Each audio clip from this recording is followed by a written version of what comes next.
السلام عليكم. اللي مع وصفات ام وائل راح ندير واحد الوصفه خفيفه ظريفه، مقادير قليله لكن الشكل تاعها يجي شباب، حتى وليداتنا راح تعجبهم. واش راح نحتاجو في الوصفه؟ اول شيء درت الفرن يسخن على 180 درجه، وهنا جهزت مول اللي يدخل للفوق، درت له ورق الطهي فيه 35 على 30 سنتيم، 35 على 30 سنتيم. دائما الفوق شعلوا، يعني الفرن تاعكم شعلوه قبل ما تبداو اصلا توجدوا الوصفه تاعكم.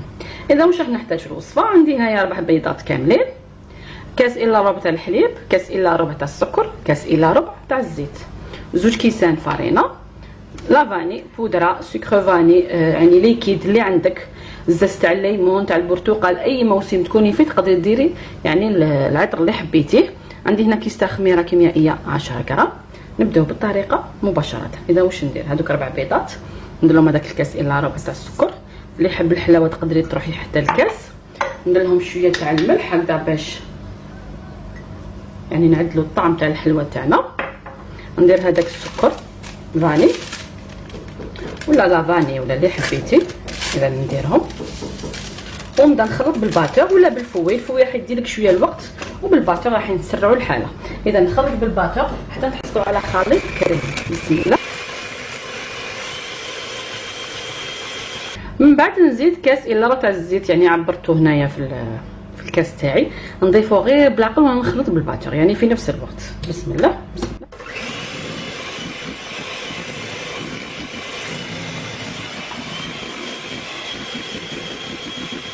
نزيد هذاك الكاس تاع الحليب. دائما الحليب ماذا بكم يكون درجه حراره الغرفه ما يكونش بارد. من بعد نعبر 2 كيسان تاع فرينه، دائما الفرينه نغربلوها. اذا هذا الكاس الاول. نحبوا هاد الوصفات اللي سهله بسيطه، المقادير يكونوا عندك في الدار، ولكن كل مره يعني نبدلوا لهم شويه الشكل، ما يكونش دائما يتشابه. نضيف الكاس الثاني.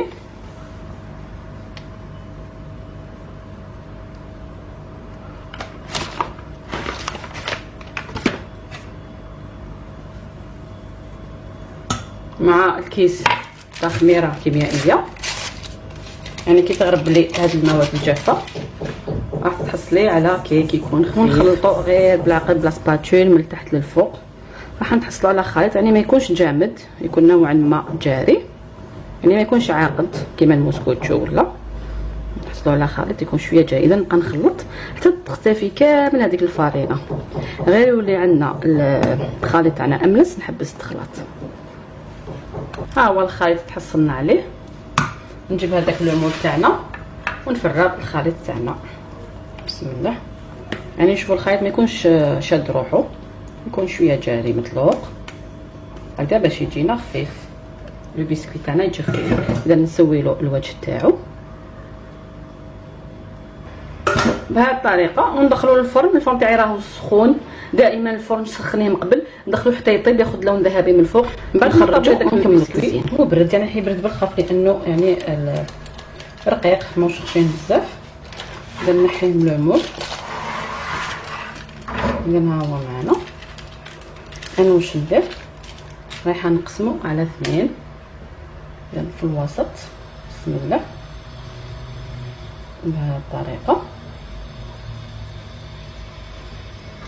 راح نحتاج هنا المعجون تاع المشماش، نحتاجو كميه. ندهن هذا الجهه فقط، هذا ما يهمناش هنا يعني البابي اللي طلع له كله، لانه من بعد راح نحو كامل الاطراف.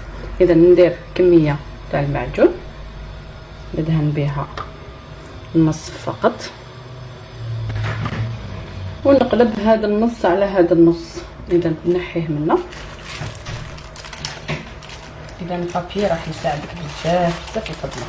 اذا نحي لو بيسكويت تاعنا غير بالعقل هكذا باش ما يتقطعلناش، يعني ما يتكسرش، غير بشويه ساح فيه. اذا نقلبوا لهاد الجهه هذه باش يجينا ساهل.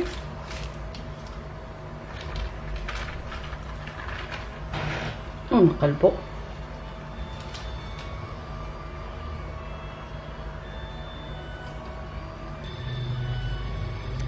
ها هو معنا بعد ما قلبته. من بعد نحي كامل الاطراف هذوك، اصلا الاطراف يجونا شويه يابسين ويجوا هابطين. اذا حنا نحوهم هكذا باش نحصلوا على شكل متساوي. اذا نحيهم كامل صاير داير. بعد ما سويت له كامل الوجه صاير داير، راح ندير ثاني طبقه من المربى. على هذا ما حبيتش ندير السكر بزاف في العجينه، درت غير كاس الا ربع، يعني راح تكون كافيه. اذا نديروا طبقه. التزيين يبقى اختياري، واش عندك ديري.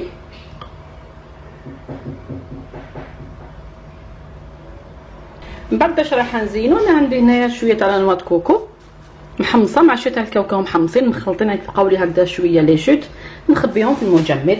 كي ندير حاجه حلوه ولا نصيبهم امامي. اذا ندير كامل على الوجه تاعو، ولا ما تقريبا ديري والو، ديري غير خطوط تاع شوكولا. يعني هنا لك الاختيار باش تزيني. ونقطعها مربعات، تقدري تخليها تنشف باش تقطعيها.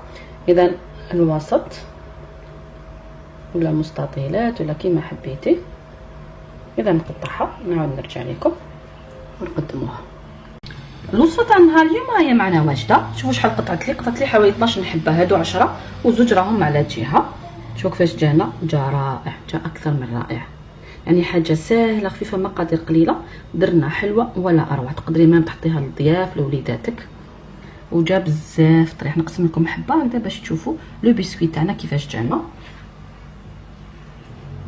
بسم الله. اذا ها هو معنا، شوفوا شحال طري وشحال خفيف، رائع. اتمنى انكم تجربوا الوصفه، والى الملتقى ان شاء الله مع وصفه جديده، والى اللقاء.